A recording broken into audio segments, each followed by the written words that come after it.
Pour recadrer un comportement déviant, il faut distinguer le reproche du recadrage. Dans un reproche, le manager met sa directivité sur la personne. Dans un recadrage, il la met sur une situation. Le manager qui fait un reproche prend le risque de ne pas obtenir l'effet escompté. Recadrer est un acte de management fort. Il permet de rappeler les règles et de repréciser les objectifs, mais aussi de réorienter et de remettre dans le droit chemin. Lorsque le cadre est posé, les règles et les standards expliqués, votre mission de manager est de faire respecter les limites de ce cadre et de ces règles. Si vous laissez un membre de l'équipe sortir du cadre sans intervenir, vous risquez de vous discréditer aux yeux des autres membres de l'équipe. En effet, tout le monde s'attend à ce que vous interveniez. Ce rituel du management est incontournable.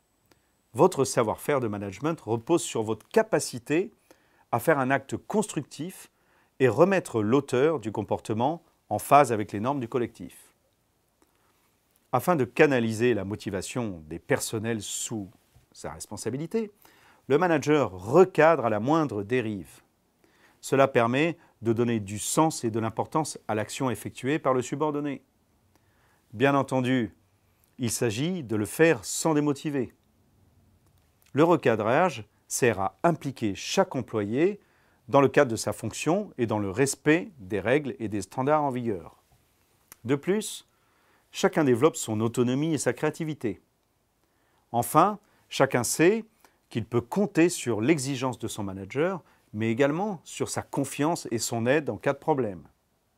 Le rôle du manager consiste à faire preuve de transparence, de fermeté et de détermination pour conforter son équipe dans l'importance de contribuer à hauteur de ce qui est prévu. Mais toujours dans la bientraitance et l'équité. Alors, concrètement, comment recadrer? D'abord, focalisez-vous sur ce que le subordonné va améliorer et non sur ce qui a dysfonctionné. Essayez de comprendre pourquoi et comment c'est arrivé, pour modifier les comportements la prochaine fois. De plus, obtenez que la personne adhère et s'engage à modifier son comportement. Enfin, rendez autonome, engagé et responsable en favorisant la prise de conscience.